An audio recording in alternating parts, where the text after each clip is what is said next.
Begin the Gemara today on the bottom of Daf Samach Zayin Amud Beis, the last few words of the Amud.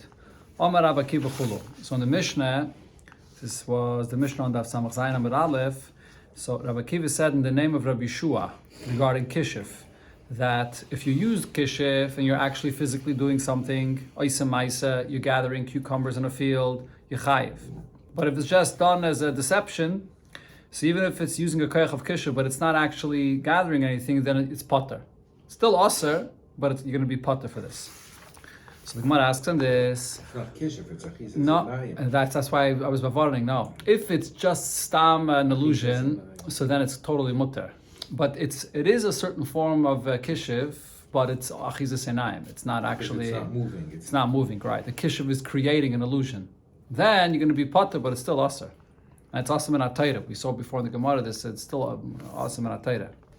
Okay, the Gemara asks on this, Rabbi Akiva and Rabbi Shua Gamerla. Is it true that Rabbi Akiva learned this from Rabbi Shua, this distinction? But in a Braisa, here the Gemara is going to bring a Braisa with a long story about Rabbi Eliezer when he passed away. And as we'll see, Rabbi Akiva learned this distinction regarding Kishiv from Rabbi Eliezer. So Vatanya, we learned in a Braisa, Kishachola Rabbi Eliezer. When Rabbi Eliezer was ill, Nichnasu Rabbi Akiva v'chaver of Levakre.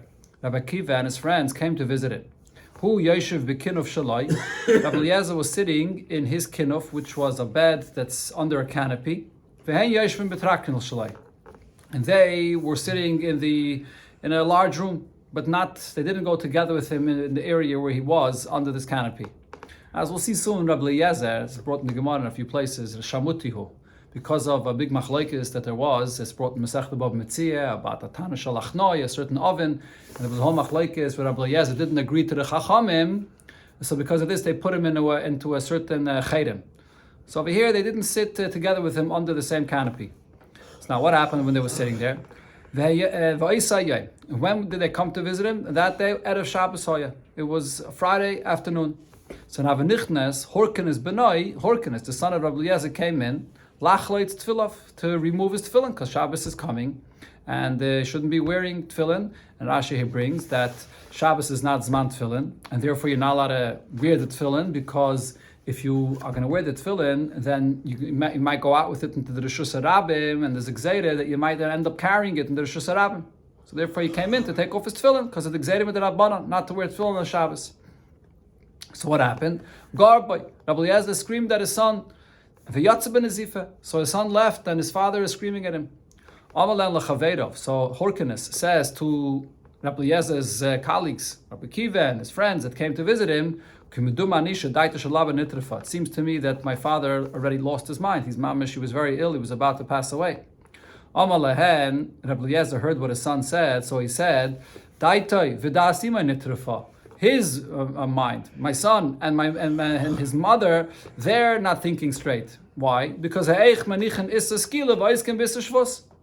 are they not taking care of right before Shabbos what they have to, something that's a Issa Skila, and he's worried about the tefillin that I'm wearing, which is only Issa Midrabanan. So Rashi explains that the mother, it's her mitzvah to light Shabbos candles. She didn't light Shabbos candles yet, and you can't light on Shabbos. It's a Issa Skila. And also to put the Hatmanas Chamen, Rashi says, to put the food, to prepare it before Shabbos, to put it on the fire, and you can't do it in Shabbos. And instead he's busy with the tefillin, to take off the tefillin, which is only a Issa Midrabanan, that you shouldn't come to carry. In Atayra, when you wear the tefillin, there's no actual malacha, because it's a levush, it's a tachshit, but there's exerim midrabanan that you might come to carry. So why are they busy? Why did Horkenes come and take off my tefillin before he took care of what has to be taken care of for Shabbos? So now the Chachamim, Rabbi Akiva and his colleagues saw that he's still thinking straight. So nichnasu v'yashu lefanov. So they went further in and they sat in front of him under the canopy where he was mirachak dal damas. But they sat out of his dal damas, as I mentioned, because he was in a certain chayrem. So you're not allowed to be in his dal damas. Okay, now they came closer to him. So Amar Lahem, Rabbi Eliezer said to the Chachamim, Lama Basam, why did you come? Amrullah, so they said to him, Lilmet Torah banu, we came to learn Torah from you. Amar Lahem, so Rabbi Eliezer said to them, Va'ad, Achshav, Lama Basam, until now, why didn't you come and learn Torah from me? Amrullah, so they answered him, Lehoylan apply. We didn't have any time to come, we were busy. What was the real reason they didn't come? Because he was in a chayim, so therefore they couldn't come and learn Torah from him. But Rabbi Eliezer understood. He understood the reason why they didn't come. So Amar lehen, he said to the Chachamim, to me, I wonder im yamusa misas atzman, if any of you will die a natural death. Amar le Rabbi Akiva heard this. Rabbi Akiva asked, Shali mahu, how about myself? How will I pass away? Amar loi, so Rabbi Eliezer said to Rabbi Akiva, Shalcha kashem shalahen, you'll pass away in a way that will be actually more difficult even than theirs. And Rashi says the reason is Rabbi Eliezer had a bigger taina to Rabbi Akiva. If you are so wise and you could have learned from me so much Torah, and you didn't, so then by you the einish will be even bigger. And then the Gemara says, Notal shteiz reyaisa ve'nichan al libay. Rabbi Eliezer took his two arms and placed it on his heart. And Omar said, Oilachem shteiz reyaisai, woe to you, my two arms, shehein kishtei sifrei Torah sheniglolen. It's now like two sifrei Torah that are rolled closed. And he explained that now he's going to pass away, and they didn't learn Torah from him, so they could have learned much more Torah from him. And he said about himself as follows: Harbe Torah lamadati, I learned a lot of Torah, and v'harbe Torah limadati, and I also taught a lot of Torah. Harbe Torah lamadati, I learned a lot of Torah from my teachers. V'lechasarti merabaisai, afilik kelev amalakik min hayam, and I didn't diminish the stature of the level of my teachers that are higher than me. Even a tiny drop, not even like a dog that's taking out water from the ocean. In other words, what he meant to say is, Rashi explains, that even after he learned from his teachers, so you would think that he got closer to the level of the chachma of his teachers that he learned from them, but he said, no, even after I learned from them, my teachers still remained so great, and there was not even a tiny drop that I become closer to their level. And at the same time also he said that Harbe Torah limadati, I also taught a lot of Torah. V'lo ychesruni talmidi ela k'mikchal b'shveiferes. Even though I taught a lot of Torah, and my students learned a lot from me, so you would think that my students, after they learned from me, came to be on a same level or a similar level to me. So he says, no, even after I taught my students Torah, but my students did not diminish my level, but only like a tiny drop. Here he didn't say not at all, but only like a tiny drop, like a mikhoil b'shveiferes, which means like if you have, let's say, a bucket of paint, and you put in a little splinter, and you take it out, and there's a tiny drop of paint that comes out. That's how little there was a change in the students after I taught them Torah, that they came closer to my level. And then he went on to say, V'lo yoit. And not only this, Elashani Shaine Shalish Meis Halachas Bebeheres Aza. I have 300 halachas regarding the halachas of Negayim, regarding the colors of the whiteness of the beheres by a nega. And nobody asked me to teach him these halachas about the halachas of a nega ever. That's one area. And also, and this is what the Gemara is going to bring over here, this whole braisa for, another thing, Elashani Shaine Shalish Meis Halachas. I teach 300 halachas, and v'amri la shleishes alafim halachas, and others say 3,000 halachas, benetias kishuin, regarding the halachas of kishif, regarding planting with kishif, cucumbers, and also the gathering, whatever different things about kishif. And nobody came and asked me to teach him about these halachas forever. Chutz ma'akiva ben Yosef, besides Rabbi Akiva. Pamachas, one time, anivuhu mahalchan ayinu b'derech, we were together going on the way, and Amali and Rabbi Akiva said to me, Rebbe, my Rebbe, lamdeni b'netias kishuan, teach me the halacha about the kishif regarding how they use their kishif to plant cucumbers. So amarti davar echad. So Rabbi Eliezer wanted to demonstrate to him. So he said something of kishif, and Ismaila kol saw the kishuan, and the entire field was filled with planted cucumbers. Amali, then Rabbi Akiva said to me, Rebbe, limadetani nitiyasan. You showed me, you demonstrated, you taught me how they do the kishif to plant. Lamdeni akirasan. Teach me also then how they use the kishif to uproot it and to gather it. Amarti davar echad. He said something else. And iskaptzu kulun l'makam echad. And they all got gathered into one place. Says the Gemara is going to point out. So here's where we see that Rabbi Akiva learned from Rabbi Eliezer the halachas regarding kishif, that here, when you do something which creates an action, an actual physical thing, that's the kishif that you're chayav for. Okay, so now after Rabbi Eliezer said this about himself, so Amru Loi, the Chachamim said to him, the Chachamim wanted to ask him a question regarding a certain halacha that he had a machloikis with the Chachamim about, and he wanted to see whether Rabbi Eliezer still had held on to his opinion and he still argued with the Chachamim. So what's this halacha? So this is regarding Tumah. By Tumah and Tara, the halacha is that in order for something to be Makabel Tumah, has to be a keli, has to have a kibble, has to be a receptacle in order to be Makabel Tumah. So here's an example, a few examples of leather vessels, and they don't exactly have a normal receptacle. So what's the examples here? One is hakadur, a leather bowl. Now this leather bowl is filled with whatever materials, and they fill it tight, and then they sew it closed. So the question is, this leather bowl, is it considered to be a keli because it contains something inside, or no, once it's sewed closed, so it's not a keli anymore? It's one case, a bowl. Imus, and then also a imus, or amos, which is a form that's made to make shoes on it. So this form, it was a leather form that they would fill it with different things, and then they would tie it, they would sew it closed. Another similar kind of example. And va'kameya, an amulet, a leather amulet that things were placed inside and it was sewed closed. Utsroir hamargolius, and then a pouch that had inside of it precious gems or pearls, and they would make this and they would hang it on an animal, actually on the neck of an animal for refuah, Rashi says. Or a mishkailis ketana, small weights. They would also place it inside a leather pouch in order that it shouldn't get rubbed out, because it's very, very small weights, and then every tiny drop that it gets rubbed out matters.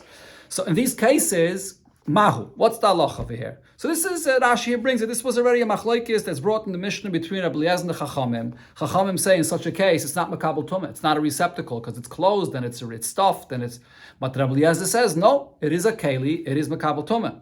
So Amalehen, Rabbi Eliezer says, hein tmeyin, they're tameh, so he still held on to his opinion that it's tameh.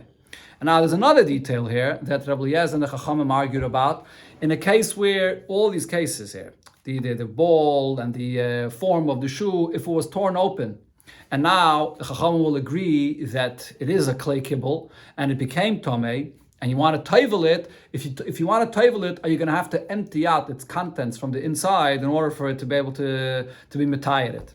So over here, the Chachamim held that in order to be metayed, to tovel it, you're going to have to empty it out. And Rabbi Eliezer held that no, you can tovel it as is, even though it's filled. And so Rabbi Eliezer went on to say also regarding this detail, he still held like his opinion, utaharason, if you want to be metayed in the mikveh, b'meshein, you can be metayed as is even when it's filled. A third detail that they asked him about, and this is another thing that he already argued before with the Chachamim, minal shal gabia emos. If a shoe that was being fashioned and it's on top of this form, and the shoe is already made, but it's still on top of the form. Mahu. What's the halacha with this shoe? Is it considered to be a finished shoe and then it could be makabel tumah, or because it wasn't removed from this form, so it's not yet makabel tumah? Amalahan. So over here as well, he still held his opinion that he said earlier that hu tohir. That in this case, because it wasn't removed from the form yet, so it's not a finished product yet, and therefore it's not going to be makabel tumah. It's tohir actually. He said the word hu tohir.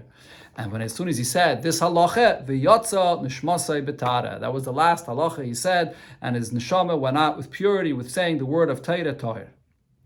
So right after this, Amud Rabbi Shua al Raglo. Rabbi Shua got up on his feet, and V'amar, he said, Hutar an-neder, Hutar an-neder. He said twice that the neder, the vow that they made, that Rashi says the term barchuhu, that they put him into a cherem, is removed. He said twice the lashon Hutar an-neder, that both in Bezin Shalmata and Bezin Shalmaila is removed after he passed away.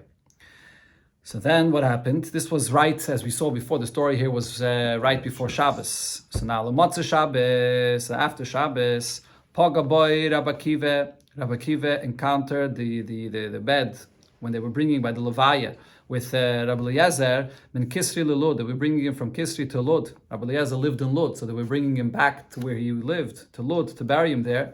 And Hayamake B'Psarei. Rabbi Kiva was mourning the passing of Rabbi Eliezer, and he banged his flesh until there was blood that was pouring out of his body. And Taisvus here brings that this is very unusual because in the pasuk it says seret lanefesh. It's a lav. You're not allowed to make a srita in your nefesh, do something like this when someone passes away. But Taisvus says that because in this case he was doing it because of the loss of Torah, so that it's you're allowed. That's Taisvus here says. Other Rishonim say that the lav of seret lanefesh is only if it's done with some kind of utensil, not if it's done with your hand. And here he did it with his hands. And what did Rabbi Akiva say? So Pasach Olav Bishura, he began and he eulogized Rabbi Eliezer. He was standing there in the row by the coffin of Rabbi Eliezer. V'amar, he said, the lashon that it says in the pasuk by Eliyahu Navi, Avi, my father, Rechev Yisrael Uparashov, the wagon or the chariot of Yidden and its rider. This is Elisha said this. Harbe mois yeshli, I have a lot of money. And I don't have a money changer to change my money, or to bring my money to. In other words, he was referring to the Torah that he has, a lot of questions that he has, and he can't ask Rabbi Eliezer any of his questions.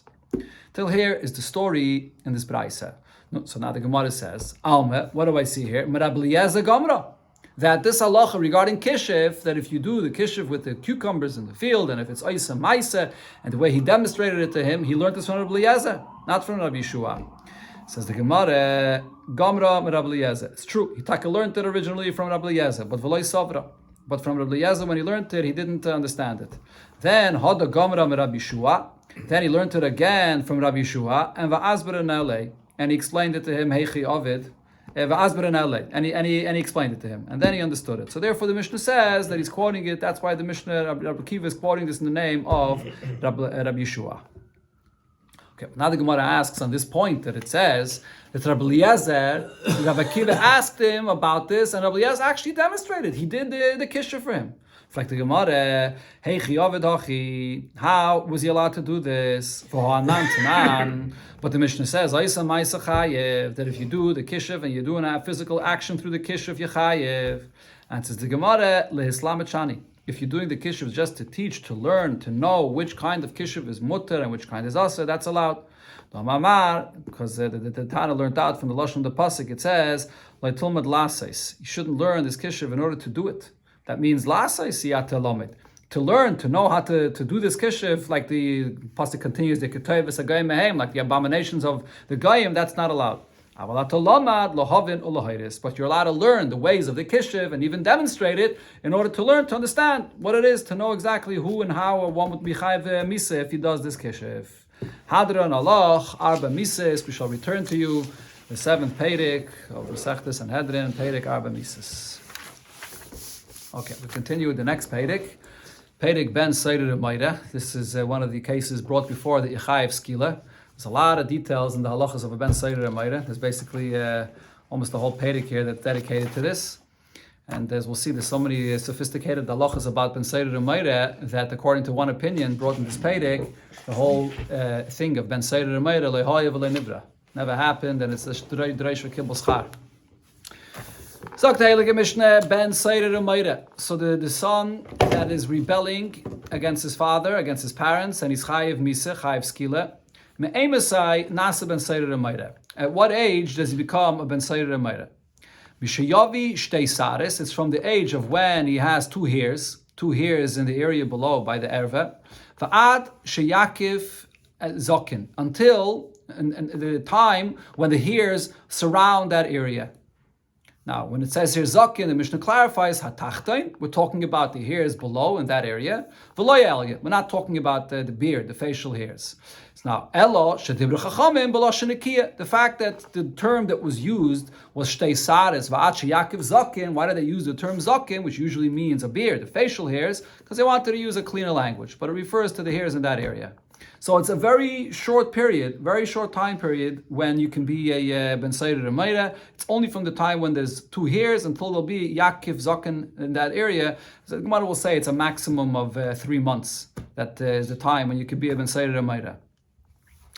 And the Gemara brings the pasuk shenemar ki yeh leish ben. We learn from this pasuk, it says that if a man will have a son, it goes on to say ki yeh leish ben Seirer Meira.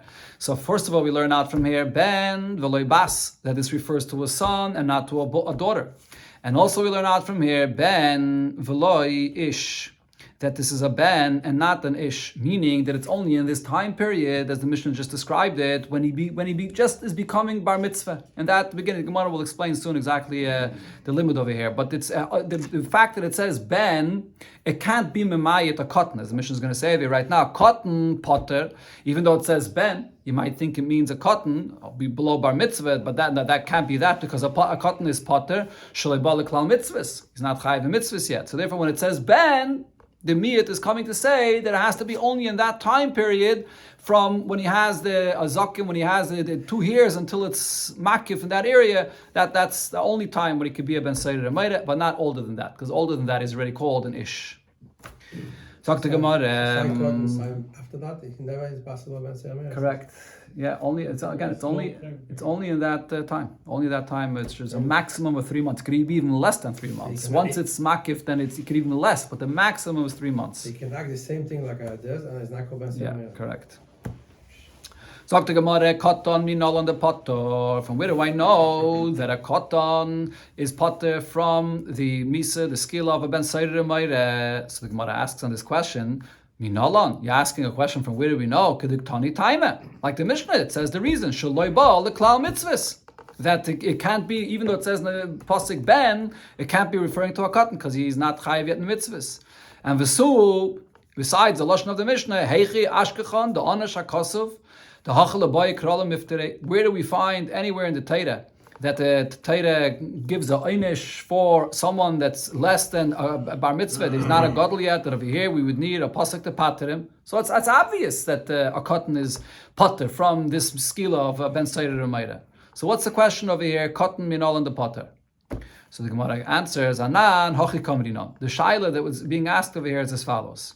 To ben Seder Amaira al chetay nerag. This ben Seder Amaira. What is the chiv skila for? For the Avedis that he actually did at this time. We'll see soon in the Hemshech and the Mishnayos and the Gemara later regarding when he drank the wine and ate basar and he stole from his father. That's what the Chiv Misa is for. For that itself, he wouldn't be Chayiv Misa, but rather, as it says later here in the Pedic, Al Shem Seifei Nerag. The Chiv Skila today is because of the Torah saying that if he's doing this now, then what it will lead to later on, that is Seifei, Melastim, Esabrias, and so on. So that's why he's being put to death now. If so, v'kivin dal shem seifei nerag, if he's being the chiv skila today is only because of what it will eventually lead to, so then I feel a katanami. So maybe that should be applied even by a katan as well. Although usually in the Torah we don't find that a katan is chayiv skila, but maybe in this case, since he's not chayiv anyways here for the status now, it's only because of the future. So here maybe you should apply by katan as well. Va'oid. Besides that, the lashon of the pasuk seems to indicate this. Ben v'loy ish again. Ben v'oid ben v'loy ish cotton mashma. When it says in the Torah ben, it's mashma v'loy ish, not a man, which means cotton, which means that a ben means even a child that's a cotton. So if so, why is the Mishnah darshaning and saying that it means that ben v'loy ish? So then why is the cotton potter from Ben Seder Amaira? Yeah. Okay. What? Again? Yeah. So that's what the Gemara is asking. V'oid ben v'loy ish cotton mashma. When it says ben, it's v'loy ish. Again, it's v'loy ish cotton mashma. So it's mashma that it includes even a cotton. So the Gemara answers, Rav Yudah Marav. So Rav Yudah Marav explains the drasha that the Mishnah learned out. The Omakra, the pasuk says here, "V'chiyeh leish ben." When the way you read the pasuk is, so the simple taich is if a man has a son, but you read it actually together. Ben hasamoch l'gvurasei shalish. What this means is that there will be a man. So we're referring to this person, the Ben Seder Amaira, and we're calling him an ish, and then we're also calling him a ben as well. So what does that mean? Hasamoch l'gvurasei shalish. That means that he's already bar mitzvah. And he's close to the strength of a man. When does he have the full strength of a man? After he has the situs that are makif the whole area, then he's already the full strength of a man. So therefore, when it says leish ben, it's telling you that it has to be someone that's a ben. He's already bar mitzvah and he has already shtei situs until the time of gvurasa shel ish, which is its makif that area. That's the drasha of the pasuk. That's because it says this lashon leish ben. That's why I know that it's not. It doesn't include a cotton. But it doesn't mean older than this, but it means only that time period. That's the drasha. Not a ish also. Again? It's not a ish also. Yeah. Correct. Not a ish also, and not a cotton either. Only this time period. So Okay. Yeah. Well, he's already bar mitzvah though. He's already shtei sidus. He's It's a already. ish already. Okay, but the Gemara calls it samach lugvurasa shalish. Right? He's already a ish, but he's not. Doesn't yet have the strength of a ish because he's. It wasn't the. He's not yet after the bar mitzvah long enough after the bar mitzvah to have gvurasa shalish. Okay, now the Mishnah said va'ad sheyakiv zokin hatachten chulu, that until when? Until the time when the hairs surround that area. So Tana Rab Chiya said ad sheyakiv hatara, when it surrounds like a circle, like a crown. Kiyasa Rav Dimi, so when Rav Dimi came, he clarified in Omar, he said, Hakafas Gid, what we're talking about is when it surrounds the aver, the actual aver itself of the bris, that area, when it is a surrounding of hairs there. And it's not talking about surrounding further down the testicles, which that's much later on. We're only talking about an earlier time period when it surrounds much quicker, and as I mentioned before, that's a maximum of 3 months. That's the taich of Yaakov over here. Amar Rav Chisda said another halacha about this ben Seirer Meire. Katan shahayled ein b'noi nasa ben Seirer Meire. If a cotton gives birth to a child, then this child, the halacha of ben Seirer Meire, will not apply to him. Okay, as we'll see in a moment, the Gemara here is going to point out that one of the chidushim that you see here, what Rav Chisda is saying is that it's even possible for a cotton to give birth. So if it's possible, so therefore he's saying this halacha, that a child that gave birth, there's no halacha of ben Seirer Meire to this child.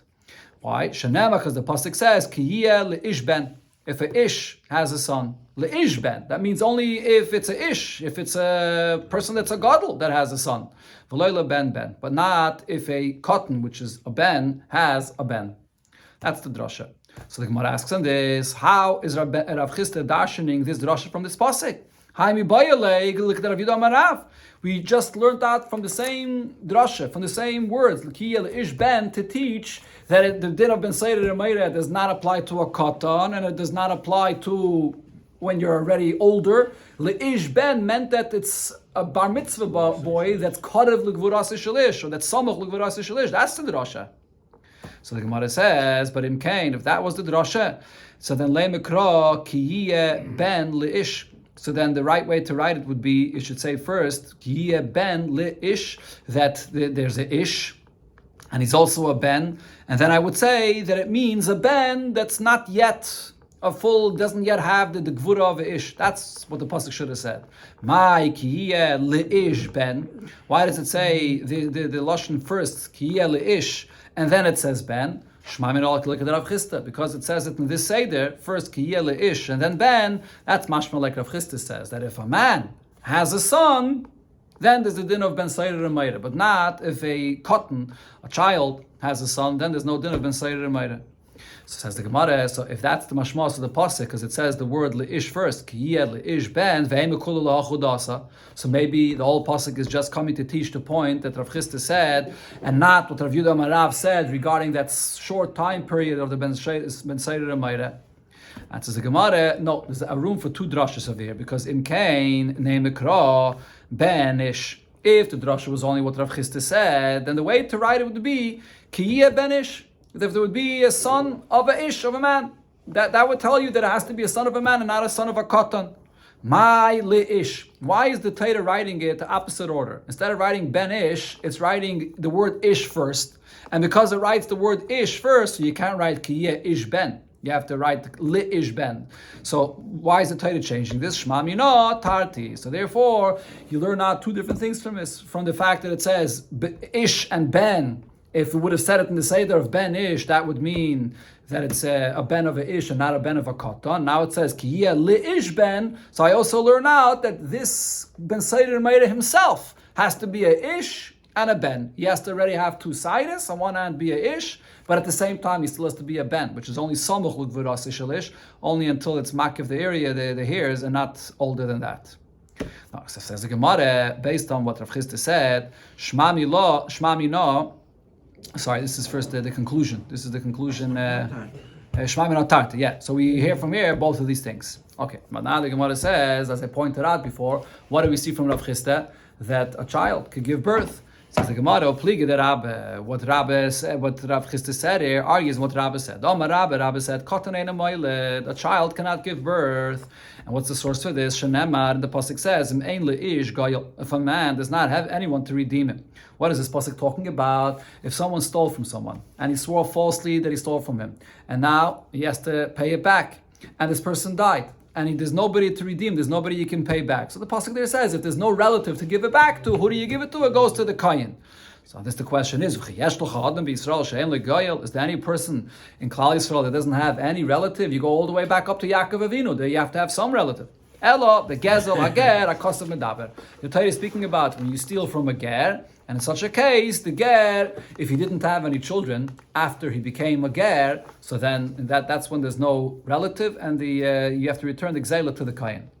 Now, on this, Rabbi explains, ish. The Torah here adds the word ish. It doesn't just say v'me'ein loy goyel. It says v'ein le ish goyel. Why is it saying that word ish here?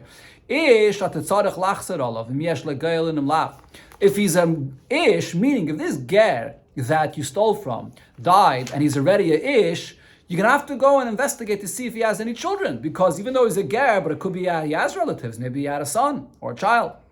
But v'im lav, however, if he's not a ish, katan, if he's a katan, so then you don't have to go and make any investigation if he had any children, because b'yidua shein le'goylim. In such a case, you know that you have to give the gzela, you have to give it back to a kohen, because you know for a fact that he didn't have any children, because a katan cannot have any child. So Rabbi says, this extra word here, ish, is teaching me that a katan cannot have any children. So he argues on Rav Chisda. So there'll be a whole hemshech in the sugya, the shaylas and kashas on this, when you get to this question whether a child could give birth or not. Okay.